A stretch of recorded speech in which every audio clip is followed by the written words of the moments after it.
A imprensa surge no Brasil tardiamente, era proibido por uma lei da coroa portuguesa manufaturas no Brasil. O regime de monopólio português impedia manufaturas, o que também proibia a indústria gráfica. Então não tinha impressão de livros e nem imprensa até a chegada da corte. O Dom João cria a imprensa régia, logo em seguida surge o Correio Brasiliense em Londres, do Hipólito José da Costa, mas a imprensa rapidamente assume o seu papel de quarto poder no Brasil.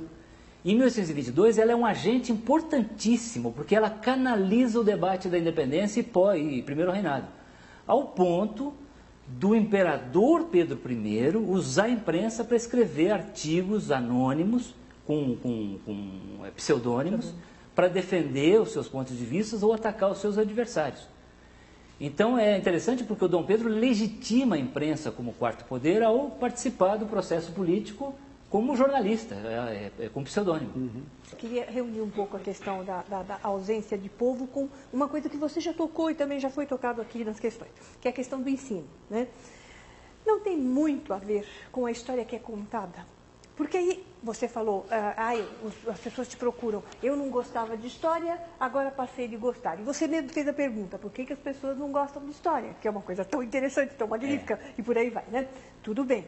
Então, eu acho que tem muito a ver com a história que é contada. E eu fico lembrando com a história que me foi contada enquanto aluna, enquanto criança, e com a história que eu vejo continuar sendo contada nas escolas, né? E que é uma história chatérrima. E absolutamente não crível, risível até, né? Quem iria acreditar em determinadas coisas, como, por exemplo, quem iria acreditar, usando o português bem claro e chegando ao nosso tema, que foi simplesmente o príncipezinho, que absolutamente não é a criatura mais bondosa e mais generosa que já se viu, e que em nome de tudo, em nome do povo brasileiro, levanta a espada e grita independência ou morte. No entanto, esta é a história que é contada. E é uma história que é contada passando por cima, como um trator, de toda a presença popular. Então, o que eu estou querendo dizer todo o tempo é que, na realidade, existe povo. Sempre existe povo, mas existe uma perversidade na história que é contada, a chamada história oficial, que é de mostrar a ausência de povo. Eu vou dar um exemplo muito próximo de nós, aí fica mais claro.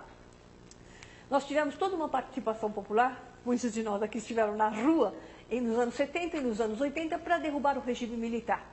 E aí, de repente, vem uma alma bondosa, Ernesto Geisel, junto com uma outra alma bondosa, João Figueiredo, e os dois são os autores do processo de transição, abertura. Então, de repente, eles capturaram o desejo da população, tomam nas suas mãos e fazem a seu bel prazer, quer dizer, fazem mal, vamos dizer assim. Então, existe uma tradição perversa no Brasil, que é a tradição de contar e, de certa forma, das elites conseguirem capturar essa vontade que é popular. E que existe de fato. O que eu estou dizendo, existe um povo sim, mas na realidade esse povo não é pensado, não é mostrado, e perversamente ele fica obscuro. O que é que você pensa a respeito? Sim, eu acho assim, eu acho que é importante a gente ajustar esse tema, né? Não é que não exista povo na história do Brasil. O povo está aí presente o tempo todo, mas ele não é autorizado a participar do processo político e, principalmente, ele não consegue se articular para viabilizar uma alternativa de poder. Quem articula, quem viabiliza os projetos é uma elite imperial, foi representada por José Bonifácio, pelo Diogo Regente, pelo Feijó, pelos presidentes do Conselho durante o segundo reinado e assim por diante. É essa elite que tem interesses muito claros a defender, uma elite agrária, escravocrata, que consegue ocupar os espaços e controlar o Estado brasileiro. Agora, tem movimento popular? Tem.